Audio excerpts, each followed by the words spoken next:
नमस्कार, प्रिया बेसिक स्टिचिंगमध्ये आपल्या सगळ्यांचं मनापासून स्वागत। आजच्या या व्हिडिओमध्ये आपण खूप सुंदर असं खणाच्या कपड्यापासून पानांचं तोरण कसं बनवायचं हे बघणार आहोत अगदी सोप्या पद्धतीने। त्याच्यासाठी मी इथे खणाचं कापड घेतलेलं आहे। सगळ्यात पहिल्यांदा पानांसाठी कटिंग करून घ्यायचे। तर इथे मी एक नोटबुकचं पेज घेतलेलं आहे आणि ते असं मध्यात फोल्ड केलेलं आहे। फोल्ड बाजू त्याची माझ्याकडे आहे। इथे टेप ठेवला आणि इथे 6 इंचाचं खालून मार्किंग करून घेतलेलं आहे आणि त्याचे सेंटर पॉइंट 3 वर सुद्धा मार्किंग केलेलं आहे।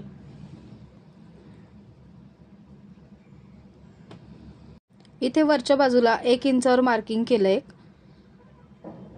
आणि हा जो सेंटर पॉइंट आहे तिथे 1.25 इंचावर मार्किंग केलं। आता इथे पानाचा आकार देऊन घ्यायचा आहे। तर ही जी वरची बाजू आहे तिथे सरळ लाईन ड्रॉ करून घेतली आणि इथून हा जो पॉइंट आहे सेंटरचा तो जोडून घ्यायचा आहे आणि खाली त्याचं टोक काढायचं आहे। तर अशा प्रकारे हा आकार इथे मी काढून घेतला। बघू शकता खूप सुंदर असा आकार आलेला आहे आणि परफेक्ट असं पानाचा शेप तिथे तयार होतो। आता हे कटिंग करून घ्यायचे। त्याला ओपन केल्यानंतर हा अशा प्रकारे हा पानाचा आकार इथे तयार होतो। खूप छान असा आकार तयार झालेला आहे। आता हे मेन फॅब्रिकवर कटिंग करून घ्यायचं आपल्याला। इथे 4 लेयर मध्ये हे कापड ठेवलेलं आहे। तर इथे मी काट वापरणार नाहीये हा, त्याच्यामुळे फक्त पानांचं कटिंग करून घेणार आहे। तर इथे 4 पदरी कापड ठेवलेलं आहे, त्यावर हे केलेलं पेपर कटिंग ठेवायचं आणि आहे तसा आकार ड्रॉ करून घ्यायचा आहे। आकार ड्रॉ केल्यानंतर तो आहे तसा कटिंग करून घ्यायचा। तर इथे 4 पानं आपल्याला एका वेळेस कटिंग होतील। तर इथे मी 7 पानं आहेत ती आपल्याला तोरणासाठी लागणार आहेत, तर ती मी कटिंग करून घेतलेली आहेत। आता या पानांना जे आहे ते कॅनव्हास पेपर आपल्याला स्टिक करून घ्यायचा आहे। तर इथे मी कॅनव्हास पेपर कटिंग करून घेतला थोडासा आणि त्याच्यावर पानांची जी उलटी बाजू आहे ती आतमध्ये जाईल अशा प्रकारे ठेवायचं आणि कॅनव्हासची चमकदार बाजू आहे ती कपड्याच्या बाजूला येईल अशा प्रकारे ठेवून त्याच्यावर इस्त्री करून घ्यायची आहे। इस्त्री केल्यावर कॅनव्हास छान त्या कपड्याला स्टिक होतो। आम्ही स्टिक करून घेतला आणि जे एक्स्ट्राचं कॅनव्हास होतं ते कटिंग करून टाकलेलं आहे। तर अशी ही पानं तयार झाल्यानंतर तेवढ्याच मापाची पाण्याच्याच आकाराची अस्तर जे आहे ते आपल्याला कटिंग करून घ्यायचं आहे। तर मी इथे कॉटनचं अस्तर वापरलेलं आहे। पानांवर अशी सेंटरला एक स्टिच देऊन घेतलेली आहे आणि पानाच्या जशा लाईन असतात तशा लाईन याच्यावर मी स्टिच करून घेतल्यात। बघू शकता इथे दाखवले तसं। हे ऑप्शनल आहे, तुम्हाला हवं असेल तर करू शकता, नसेल हवं तर नाही केलं तरी चालेल। खाली आता कॉटनचं फॅब्रिक ठेवलंय, त्याच्यावर हा पानाचा भाग जो आहे तो उलटा ठेवलेला आहे आणि त्याच्या कडेने एक पेअरचं मार्जिन ठेवत पानाचा जसा आकार आहे त्या आकाराप्रमाणे स्टिच करून घ्यायचा आहे। इथे स्टार्टिंगला थोडंसं ब्लॉक करून घ्यायची शिलाई, म्हणजे पलटी करताना ते उसवत नाही। आता याचं जे टोक होतं ते मी थोडंसं कट केलंय आणि कडेने छोटे छोटे नॉचेस देऊन घेतलेले आहेत। तर अशी मी सर्व पानं तयार करून घेतली। आता ह्याला आपल्याला पलटी करून घ्यायचं आहे। तर ह्याला व्यवस्थित पलटी करायचं आहे आणि टोक जे आहे त्याचं ते एखाद्या टोकदार वस्तूने काढून घ्यायचं आहे, त्याच्यामुळे ते लुक छान येतो त्याला। तर इथे मी स्क्रूड्रायव्हरच्या मदतीने हे जे टोक आहे ते व्यवस्थित काढून घेतले। तर पाहू शकता छान असं हे पान तयार झालेलं आहे आपलं। आता मी सगळी पानं जी आहेत ती अशाच पद्धतीने तयार करून घेतलीत। त्याला इथे वरती जेवढं आपलं शिलाईत जाणार आहे तेवढं मी मार्किंग करून घेतलेलं आहे। सर्व पानांवर केलेलं आहे, त्याच्यामुळे व्यवस्थित एकसारखी आपली जोडली जातील। इथे एक पट्टी कट करून घेतलेली आहे अस्तरची। त्याची लांबी आहे 36 इंच आणि त्याची रुंदी घेतलेली आहे 3.5 इंच। त्याच्यानंतर ही जी रेडीमेड बॉर्डर आहे ती घेतलेली आहे मी वरती लावण्यासाठी। त्या बॉर्डरला आतल्या बाजूने कॅनव्हास लावून घ्यायचा आहे पेपर पेस्टिंग। फक्त कडेने थोडी थोडी जागा राहील, एकदम कट टू कट लावायचं नाहीये, अशा प्रकारे लावून घ्यायचं आहे। आता ही जी पट्टी आहे अस्तरची ती खालच्या बाजूने थोडीशी अशी फोल्ड करून घ्यायची आणि अगदी कडेने शिलाई करून घ्यायची। इथे स्टिच करून घेतलेलं आहे। इथे बॉर्डरचे जे माप आहे ते सुद्धा 36 इंचचं आहे। तुम्ही तुमच्या दरवाजाच्या साईज प्रमाणे साईज याची कमी जास्त करू शकता। बॉर्डर बरोबर सेंटरला फोल्ड केली आणि सेंटरला एक मार्किंग करून घेतलं। सेंटर पासून 2.5 इंचाचं मार्किंग दोन्ही बाजूला करून घ्यायचं आहे।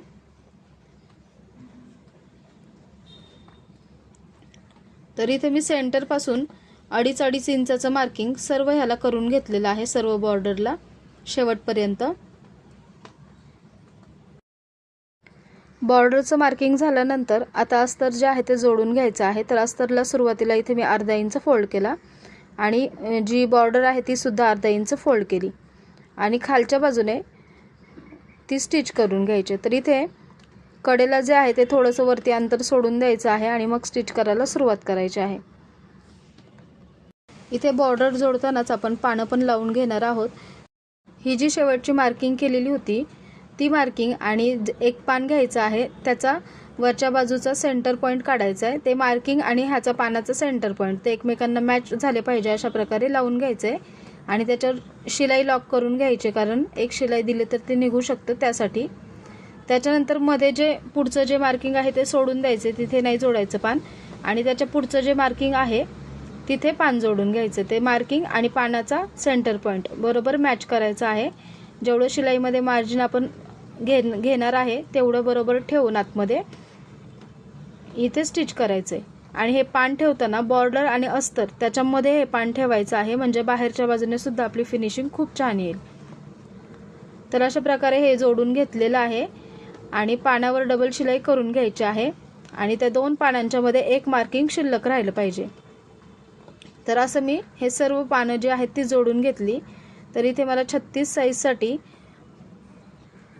7 पानं लागलेली आहेत आणि इथे बॉर्डरसाठी रेड कलरचा दोरा वापरायचा आहे, म्हणजे ते व्यवस्थित छान दिसतं. तर अशी मी ही सर्व पानं जोडून घेतली. आता हे शेवटचं मार्किंग आहे तिचे सुद्धा हे जोडून घेतलंय. आता बॉर्डर जी आहे ते अर्धा इंच फोल्ड करायचे आहे आणि जे खालचं अस्तर आहे ते सुद्धा अर्धा इंच फोल्ड करायचं आहे आणि तिथे शिलाई लॉक करून घ्यायची. कॉर्नरला व्यवस्थित लॉक करायची शिलाई, जेणेकरून निघाली नाही पाहिजे. आणि हे पूर्ण वॉशेबल आहे तोरण, तुम्ही घरच्या घरी ह्याला हँडवॉश करू शकता. तर बघू शकता इथे थोडंसं मी गॅप सोडलेलं आहे वरच्या बाजूने, कारण आपल्याला वरच्या बाजूने फोल्ड करायचं आहे. इथे नॉट 2 तयार करून घ्यायच्यात आपल्याला. तर इथे मी 1 इंचाची पट्टी घेतली अस्तरची, ती अशा प्रकारे इथे फोल्ड केली आणि त्याला एक शिलाई करून घ्यायची आणि ही जी पट्टी आहे ती पलटवून घ्यायची, म्हणजे त्याची शिवलेली बाजू आतमध्ये जाईल. इथे मी सुई दोऱ्याच्या मदतीने ही नॉट आहे ती पलटी करून घेतलेली आहे. त्याच्या अशा 2-2 इंचाच्या 2 पट्ट्या कट करून घ्यायच्या आहेत. तर इथे जे फोल्ड केलंय ते व्यवस्थित आतमध्ये घालायचं आहे. बघू शकता हे जेवढं एक्स्ट्राचं अस्तर राहिलेलं आहे ते असं फोल्ड करायचं आणि त्याला एक नक करून घ्यायचं, म्हणजे त्याचं मार्किंग होईल त्याच्यावर, आणि तेवढी बाजू आपल्याला आतमध्ये फोल्ड करायची आहे. तर इथे असं फोल्ड करून घेतलं. इथे कॉर्नरला ही नॉट तयार केलेली आहे ती मी इथे लावून घेतली, म्हणजे छान अडकवता येईल तोरण आपल्याला व्यवस्थित. तर इथे कॉर्नरला दोन्ही बाजूला 2 आणि सेंटरला एक अशी लावू शकता तुम्ही. तर मी इथे 2च लावलेले आहेत कॉर्नरला. तर हे व्यवस्थित ठेवायचं आणि इथे व्यवस्थित शिलाई जी आहे ती 3 ते 4 वेळा अशी लॉक करून घ्यायची आहे, म्हणजे जेणेकरून ते निघालं नाही पाहिजे. आणि इथे अस्तर व्यवस्थित आतल्या बाजूने पूर्णपणे फोल्ड करायचं आहे आणि अगदी कडेने स्टिच करून घ्यायचं आहे. तर इथं सेंटरला आल्यानंतर सुद्धा इथे एक तुम्ही लूप लावू शकता. मी लावलेलं नाही आहे, मी 2 साईडला 2च लावलेले आहेत फक्त. तर इथे सगळीकडे मी शिलाई करून घेतली. हा कॅनव्हास सुद्धा बाहेरच्या बाजूने दिसायला नको, तर एक्स्ट्राचा थोडासा होता इथे, तर मी कट करून घेतला. इथे शेवटच्या कॉर्नरला आल्यावर हा कॉर्नर जो आहे तो व्यवस्थित बॉर्डर आणि अस्तर जे आहे ते दोन्ही पण दुमडून घ्यायचेत, फोल्ड करायचेत आणि इथे पण कॉर्नरला एक लूप लावून घ्यायचा आहे. त्याच्यावर सुद्धा डबल शिलाई करून घ्यायची, एक 3 ते 4 वेळा शिलाई करून घ्यायची, जेणेकरून ते निघालं नाही पाहिजे. ते पाहू शकता एकदम फिनिशिंगमध्ये आपलं तोरण तयार होतं. मागच्या बाजूने सुद्धा फिनिशिंग त्याची खूप छान येते. आता याला अजून डेकोरेटिव्ह करण्यासाठी थोडेसे लटकन आणि काही गोल्डन मणी याला मी लावून घेणार आहे. इथे मी लोकरीचेच लटकन बनवून लावलेले आहेत. त्या लटकनऐवजी इथे गोंडे सुद्धा आपण वापरू शकतो. तर इथे मी लोकर घेतलेली आहे येलो कलरची आणि ही जी आपली 4 बोटं आहेत हाताची त्याला अशी गुंडाळून घेतलेली आहेत. तर हा जवळजवळ 30 राऊंड आपल्याला घ्यायचे आहेत. तर हे मी पूर्णपणे 30 राऊंड त्या 4 बोटांना गुंडाळून घेतले. गुंडाळल्यानंतर हे एक्स्ट्राचं 30 झाल्यानंतर कटिंग केलं आणि थोडी छोटा तुकडा लोकरचा कट करून घेतलाय. आता हे बोटातून बाहेर काढलं आणि बरोबर सगळे मधोमध पकडून त्याला एक दोरी बांधून घेतली. इथे सगळे व्यवस्थित पकडायचे आणि दोरी बांधायची. त्याच्यानंतर इथे एकसारखं करून घ्यायचंय आणि अजून एक छोटासा तुकडा घ्यायचा आहे दोरीचा आणि इथे थोडं अंतर सोडून परत एकदा एक दोरी सर्व लोकरचे धागे जे आहेत त्याला एकत्र घेऊन गुंडाळून घ्यायचा आहे आणि हा थोडा घट्ट गुंडाळायचा आहे आणि तिथे पण 2 ते 3 गाठ करून घ्यायच्या म्हणजे ते सुटलं नाही पाहिजे। तर असं आपलं हे सिंपल असं लटकन तयार झालं। खालच्या बाजूने जे त्याचे जॉईंट्स आहेत ते सर्व कट करून घ्यायचे आहेत आणि हे एकसारखं खालच्या बाजूने कटिंग करून घ्यायचं आहे। तर बघू शकता छान असं लटकन तयार झालं। एक 2 पदरी धागा घेतलेला आहे, त्याच्यामध्ये एक मणी ओवून घेतला, त्याच्यानंतर दोन्ही जे टोकं आहेत ती एकत्र जुळवून घेतली आणि सुईमध्ये ओवून घेतली म्हणजे ते 4 पदरी झालं। त्याच्यानंतर ही सुई ओवल्यानंतर ही सुई इथून घालून घ्यायची आहे आणि बाहेर काढून घ्यायची। खाली मणी घातल्यामुळे ते लटकन सटकणार नाही त्यातून। आता इथे मी मणी छोटे आणि मोठे असे कॉम्बिनेशन करून लावलेलं आहे। तर इथे बघू शकता अशा प्रकारे मी 2 मणी पहिले छोटे, एक मोठा, परत 2 मणी, परत एक मोठा मणी आणि परत 2 छोटे मणी असं लावलेलं आहे। आता हे लटकन जे आहे ते 2 पानांच्या मध्ये जे मार्किंग केलं होतं आपण तिथे लावून घ्यायचं आहे। तर इथे डबल वेळा घेतला, डबल वेळा स्टिच केलं आणि एक गाठ करून ते एक्स्ट्राचा दोरा कटिंग करून घेतला। दोरा मी इथे ग्रीन कलरचाच घेतलाय म्हणजे ते व्यवस्थित दिसेल। आता एक्स्ट्राचं कटिंग करून घेतलं।